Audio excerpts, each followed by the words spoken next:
Software aujourd'hui, le 26 octobre, une puissante vague de frappes a déferlé sur les villes ukrainiennes dès la nuit. Pas simplement une série d'attaques, mais une véritable opération que les militaires ont surnommée Sidération. Et honnêtement, ce nom se justifie à 100%. Même en observant de loin, on sent à quel point la manière d'agir de l'armée russe a changé. Plus précisément, plus rapidement, plus massivement. Les messages se succédaient les uns après les autres. De Kiev à Odessa, de Kharkiv à Soumy. Partout où c'était possible, on signalait des frappes. Il semble que les frappes visaient l'infrastructure et, à en juger par les images, les installations militaires n'ont pas été épargnées non plus. Par endroits, c'était carrément bruyant. Dans le secteur de l'usine de radio de Kiev, par exemple, la circulation est complètement bloquée. On dit que cette nuit-là, le feu était si intense que sa lueur était visible de toute la rive gauche. Les gens ont écrit que les attaques avaient également touché l'usine de béton armé Kovalska. Apparemment, elle n'a pas été épargnée non plus. À Kharkiv, ou plutôt à sa périphérie, le tonnerre a grondé particulièrement fort. Selon les premières informations, une dizaine de drones, peut-être un peu plus, ont touché des entrepôts et des aires de réparation. Si c'est le cas, la logistique des forces armées ukrainiennes est à nouveau sous le choc. Et dans la région de Soumy, des nœuds ferroviaires et des réservoirs de carburant ont été touchés. Et c'est déjà grave, car sans carburant, le mouvement du front s'arrête tout simplement. Kiev, comme l'ont écrit les correspondants militaires, s'est réveillé dans la fumée. L'un d'eux, Alexei Jivov, a écrit le matin que l'atmosphère dans la capitale était particulière. On voit que les cibles ont été touchées. Il a noté que les frappes ont touché à la fois les installations énergétiques et celles qui avaient une importance militaire. Des analystes parallèles ont commencé à dire que tout ce qui se passait n'était pas une action ponctuelle, mais précisément le début de cette fameuse opération de sidération. Alexandre Douguine, un philosophe que beaucoup citent dans de tels cas, a écrit chez lui que Kiev était littéralement en feu, les explosions se succédant. Les médias occidentaux affirment déjà que la Russie a utilisé des missiles balistiques. Selon lui, c'est le début de quelque chose de beaucoup plus vaste qu'il n'y paraît. Et Yuri Podoliaka a ajouté que les cibles étaient les centrales thermiques et les sous-stations de Kiev, en premier lieu, les plus grandes. Selon ses dires, si auparavant c'était la centrale thermique NDJ5 qui brûlait, c'est maintenant la centrale thermique NDJ6 qui a été touchée.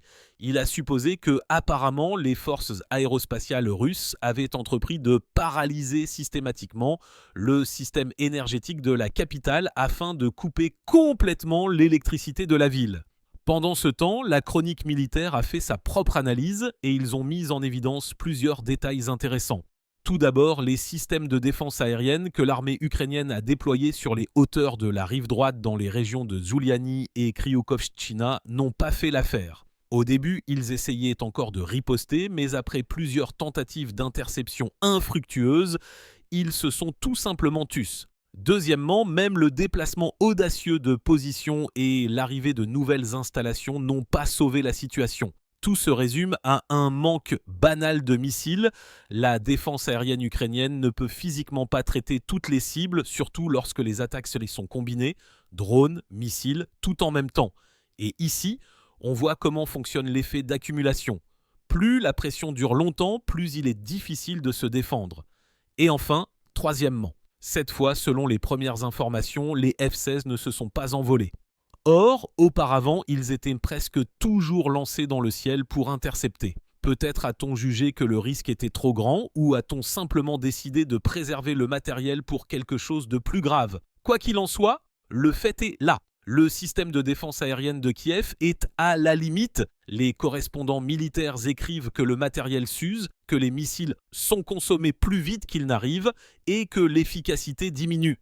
Cela signifie que si la pression s'intensifie, l'armée russe aura la possibilité d'étendre considérablement l'ampleur des frappes.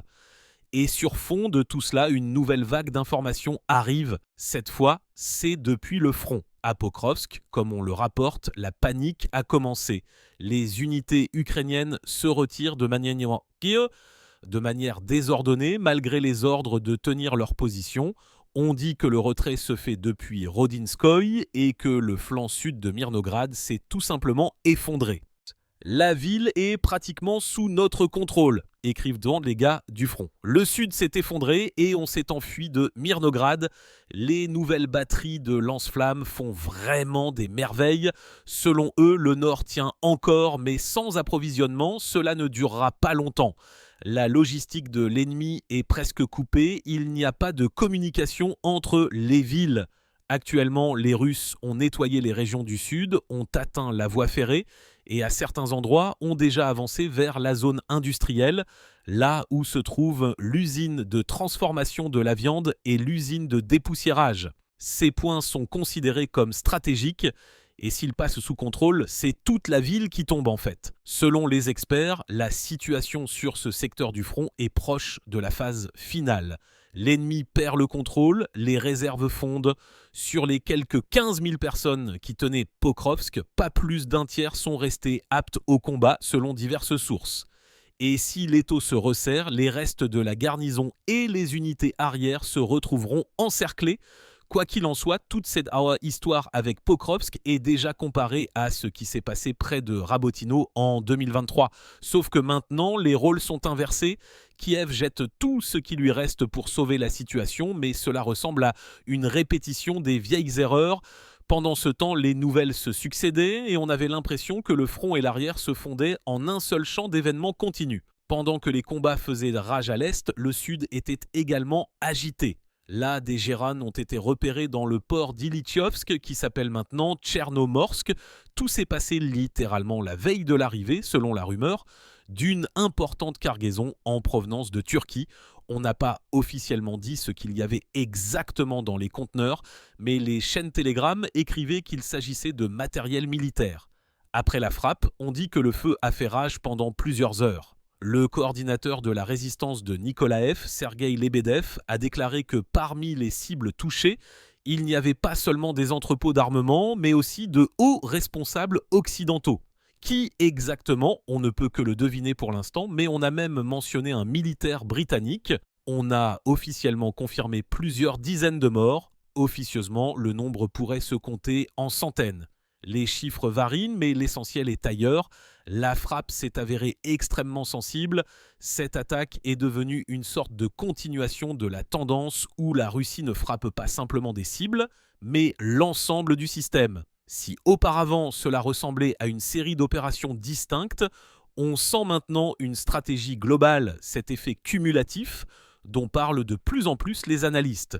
Dans ce contexte, la déclaration de l'ancien chef adjoint de l'état-major général des forces armées ukrainiennes, le lieutenant-général Romanenko, a été particulièrement retentissante. Il a déclaré que l'efficacité des systèmes américains patriotes dans l'armée ukrainienne avait chuté à presque zéro. Selon lui, si auparavant ils abattaient presque la moitié des cibles, maintenant c'est seulement quelques unités. Cette nouvelle s'est répandue instantanément. Elle a été reprise par les médias occidentaux et même le Daily Express britannique a publié un article avec un titre accrocheur du genre « La tactique des missiles russes qui a déjoué les armes occidentales ». Il y était dit sans embâche que les militaires ukrainiens reconnaissaient que les nouveaux missiles russes étaient trop difficiles à intercepter. Ils volent plus loin, plus vite et agissent de manière imprévisible. Et là, aussi étrange que cela puisse paraître, même les journalistes occidentaux ont commencé à écrire avec prudence que les anciennes approches ne fonctionnent pas, que les technologies qui étaient considérées comme invincibles perdent soudainement leur efficacité. Bien sûr, personne ne le dit directement, mais cela se remarque dans le ton. On comprend de plus en plus que la situation échappe à tout contrôle. Certains en Occident mettent cela sur le compte de la météo, d'autres sur les erreurs des opérateurs. Vladimir Zelensky lui-même, par exemple, a récemment déclaré que la défense aérienne avait moins bien fonctionné à cause des conditions atmosphériques. Soi-disant, le ciel gênait, le vent n'était pas bon. Mais il est difficile de croire que la raison est uniquement la météo, quand il s'agit de systèmes pour lesquels on a payé des milliards. Les Russes, comme le remarquent les observateurs, agissent en tas différemment, sans publicité excessive, sans bruit. Ils font simplement leur travail pas à pas, avec précision. L'accent n'est pas mis sur les technologies tapables à l'œil, mais sur la capacité à changer et à s'adapter rapidement. C'est en cela que semble résider actuellement le principal avantage. À l'Est, pendant ce temps, la situation devient de plus en plus difficile.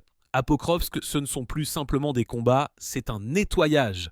Selon les informations sur place, la route E50 est sous le feu. L'approvisionnement est presque impossible. Cela signifie que Mirnograd, qui se trouve à proximité, est en fait encerclée. Une vidéo filmée de nuit est apparue sur une chaîne Telegram. Les unités russes prennent d'assaut la zone industrielle où l'ennemi a tenté de s'implanter. On voit comment les éclairs des lance-flammes tombent les uns après les autres, des salves puissantes qui font trembler la terre.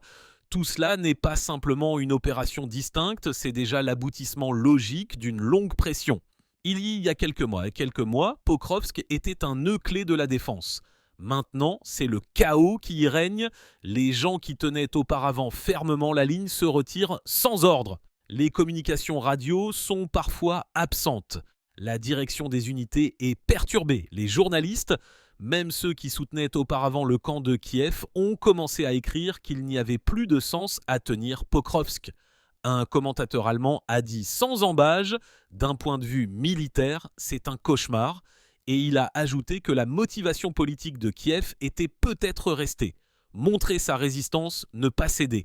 Mais la réalité sur le front dit autre chose. La ville passe lentement mais inexorablement sous le contrôle des troupes russes.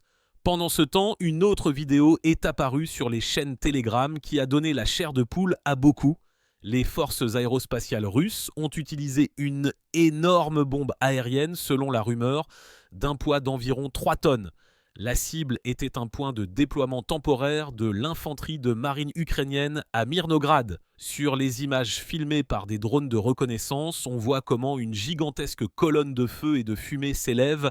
Après la frappe, une seule bombe et tout un quartier est réduit en ruine. Le moment est filmé avec une caméra thermique et on a l'impression que toute la terre s'enflamme de l'intérieur. Ces images se sont répandues instantanément. Même ceux qui sont habitués aux vidéos dures du front ont écrit qu'ils n'avaient jamais rien vu de tel. On disait que la frappe était précise, directement sur l'objet où se trouvaient les unités ennemies. Et là, il devient clair que plus on avance, plus la dynamique même de la guerre change. Les Russes utilisent de plus en plus d'armes lourdes et l'efficacité de ces frappes augmente, tandis que le camp ukrainien, au contraire, perd la possibilité de réagir rapidement. Même les analystes occidentaux commencent à écrire avec prudence que la situation est critique pour Kiev. Trop de pertes, trop peu de réserves. Et surtout, le facteur moral, des combattants fatigués, un manque de confiance, une panique croissante. Tout cela se ressent même dans les communiqués officiels. Après ces frappes nocturnes, Kiev semblait épuisé. Le matin, un étrange silence régnait dans la ville, un silence tel que même le vent semblait bruyant. La lumière clignotait, le chauffage était coupé quelque part et la communication mobile tombait tout simplement par endroits.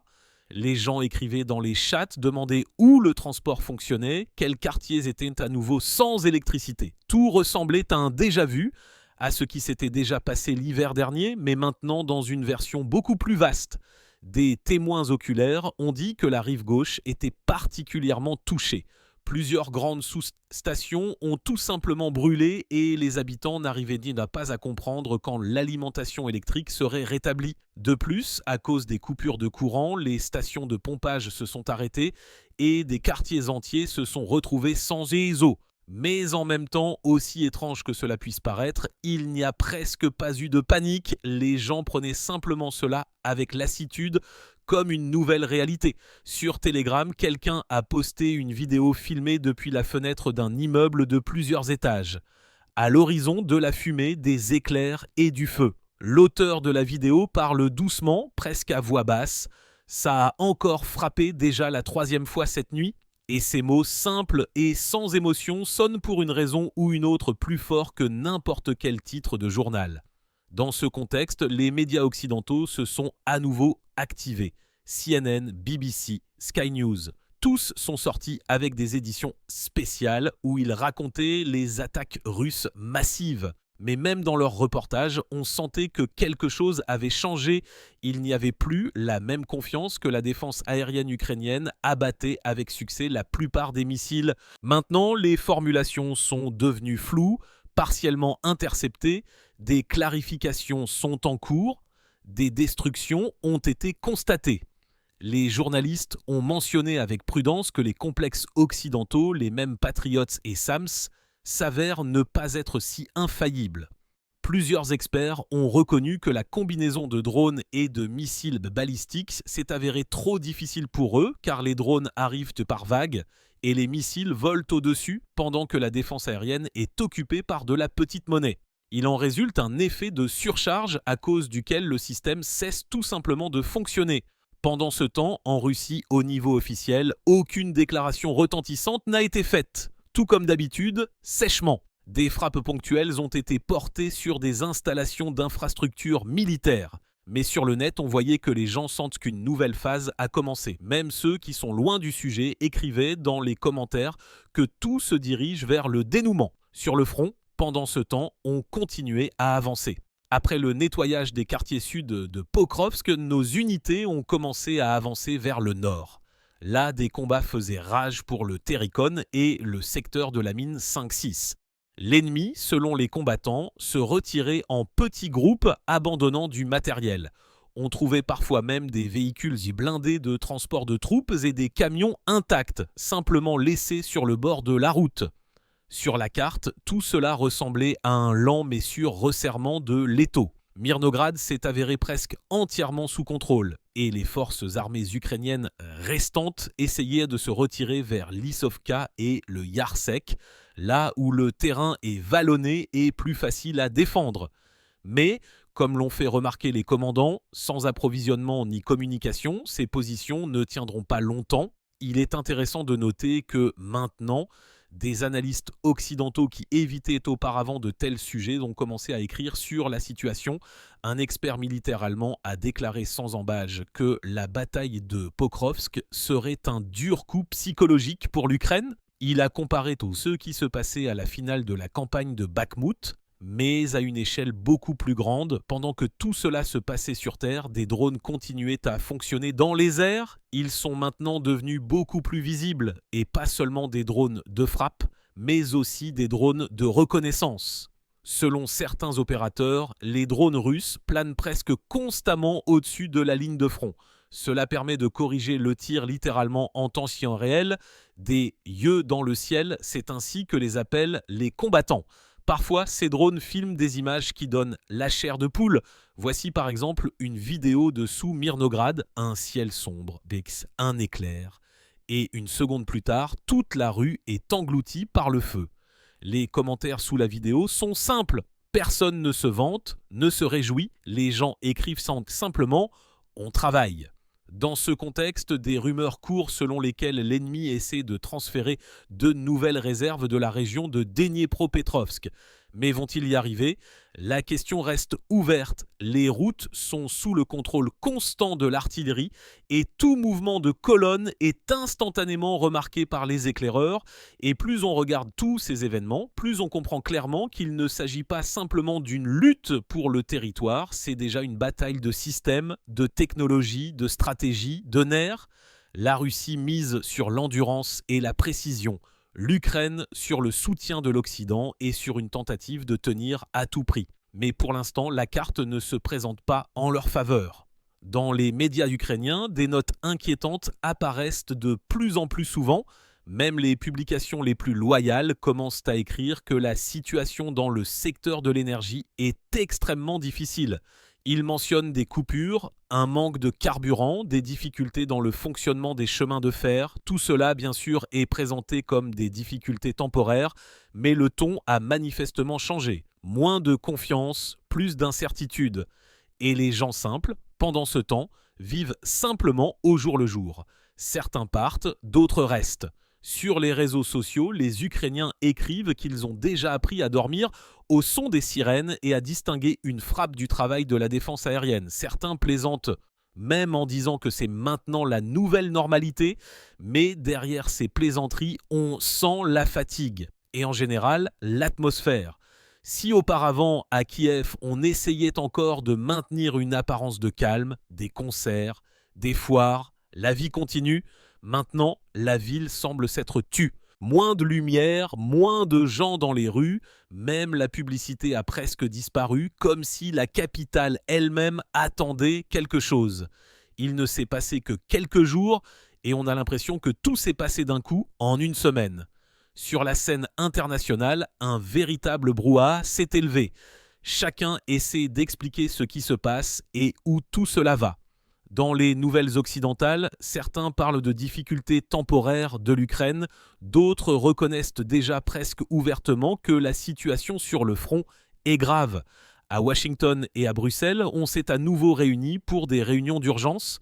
Les politiciens déclarent, comme d'habitude, que le soutien à Kiev sera maintenu. Mais dans les coulisses, les journalistes écrivent qu'il y a de moins en moins de confiance, soi-disant. Les livraisons d'armes ralentissent, les stocks de missiles fondent et la société en Occident se lasse progressivement du sujet de la guerre. Même les simples citoyens commencent à se poser la question : à quoi sert tout cela et quand cela va-t-il finir ? Dans ce contexte, la partie russe, au contraire, agit calmement et de manière cohérente, sans déclarations retentissantes, sans pathos excessif, simplement de courts rapports arrivent chaque jour. Une frappe a été portée sur des entrepôts de munitions, un poste de commandement a été détruit, du matériel ennemi a été éliminé. Et c'est à partir de ces lignes sèches que se dessine un tableau dans lequel il y a de plus en plus de systématicité. Certains analystes appellent quand même ce qui se passe une opération d'épuisement. Le sens est simple: ne pas gaspiller ses forces pour capturer pour le plaisir de capturer, mais priver l'ennemi de la possibilité de résister, anéantir le carburant, la logistique, les communications, et ensuite tout le reste s'effondrera tout seul. Et à en juger par le déroulement des événements, c'est précisément ainsi que tout se passe. Dans le système énergétique de Kiev, la situation reste difficile. Plusieurs grandes sous-stations n'ont toujours pas été restaurées. Les équipes les équipes de réparation travaillent en 24 heures sur 24, mais il n'y a pas assez de pièces et de transformateurs. Une partie du matériel doit être acheminée de Pologne. Mais là aussi, tout n'est pas simple. Les couloirs de transport sont sous un risque constant. Il est intéressant d'observer comment la rhétorique des experts occidentaux change. Il n'y a pas si longtemps, ils parlaient de la puissante défense de l'Ukraine et de la haute efficacité des technologies occidentales. Et maintenant, on entend des mots comme capacité limitée, baisse d'efficacité et même nécessité de revoir l'approche. Les journaux, qui il y a un an écrivaient avec confiance sur les victoires, ajoutent maintenant prudemment des phrases comme « selon des données non confirmées » et « probablement ». Tout cela ressemble fortement à un moment de rupture lorsque les anciens schémas cessent de fonctionner et que les nouveaux n'ont pas encore été trouvés. L'Ukraine essaie de trouver une issue, mais chaque pas est difficile. L'Occident, semble-t-il, n'est pas prêt à ce qu'il faille beaucoup plus d'efforts que prévu. Et la Russie, au contraire, agit comme si elle se préparait précisément à une longue distance. Pendant ce temps, sur les fronts, il devient visible que l'ennemi s'en va de plus en plus souvent sans engager de longs combats. Cela se voit à la fois dans les rapports et dans les récits des combattants. De moins en moins de défense organisée, de plus en plus de retraits précipités. Quelque part, de petits groupes restent pour couvrir les retraits, mais ils perdent rapidement le contact et se dissolvent dans le champ. L'un des correspondants militaires a écrit qu'après la libération d'un autre village, les combattants ont trouvé des cartes abandonnées, des documents, des listes d'unités, tout à la hâte. Ils sont partis sans même avoir le temps de brûler les papiers, a-t-il écrit. De tels détails montrent mieux que n'importe quel chiffre à quel point la dynamique a changé sur la ligne de contact. Et pourtant, malgré l'ampleur de ce qui se passe, la vie continue. Quelque part, les écoles barbares fonctionnent au plus profond du pays. L'automne suit son cours normal, les gens vont au travail, discutent des prix, des projets des enfants. Simplement, au-dessus de tout cela, il y a maintenant une incertitude, le sentiment que l'histoire est entrée dans cette phase où chaque jour peut devenir décisif. Certains blogueurs ukrainiens, qui auparavant écrivaient avec entrain et confiance, choisissent maintenant un autre ton. Plus de notes personnelles, moins de slogans. Quelqu'un écrit « Le plus important, c'est simplement de survivre à l'hiver ». Quelqu'un partage une photo de bougie et écrit « Nous apprenons à vivre sans lumière, mais avec espoir. Ces mots sont simples, mais derrière eux, on sent la fatigue et la compréhension qu'il n'y aura plus de chemin facile. Les commentateurs occidentaux, pendant ce temps, se demandent s'il faut continuer à investir des milliards si le résultat n'est pas évident. Certains exigent notamment d'intensifier l'aide, d'autres, au contraire, d'arrêter pour ne pas entraîner l'Europe encore plus profondément. Les politiciens louvoient entre ces opinions, essayant de ne pas perdre la face, mais tous sentent que la tension monte et quelque part, sur fond de toutes ces discussions retentissantes, les calculs continuent de fonctionner, les drones sont lancés, les colonnes se déplacent. Quelqu'un est assis dans un état-major devant une carte, quelqu'un dans un abri attendant simplement que les tirs se calment. La guerre semble vivre sa propre vie distincte, immense, infinie, dans laquelle chaque jour ressemble au précédent, mais apporte en même temps de nouvelles conséquences. Et quand on lit tous ces rapports, ces messages, ces courtes répliques des correspondants militaires, une pensée simple vient à l'esprit. Quoi qu'écrivent les politiciens, les experts, tout se décide là où gronde l'artillerie et où les gens font chaque jour un choix. Rester, aller de l'avant ou simplement survivre. Actuellement, de plus en plus d'analystes disent que ce qui se prépare n'est pas simplement une nouvelle étape, mais un véritable dénouement. Le moment où il deviendra clair dans quelle direction tout le conflit va tourner, s'il y aura une tentative de négociation ou, au contraire, un autre élan, après lequel il n'y aura plus de retour en arrière. Pour l'instant, il ne reste qu'à observer comment l'histoire se déroule sous nos yeux. Et quelque part au fond, malgré tout ce brouhaha, apparaît un sentiment silencieux, comme si le monde était au seuil de quelque chose de grand, d'inconnu, mais d'inévitable.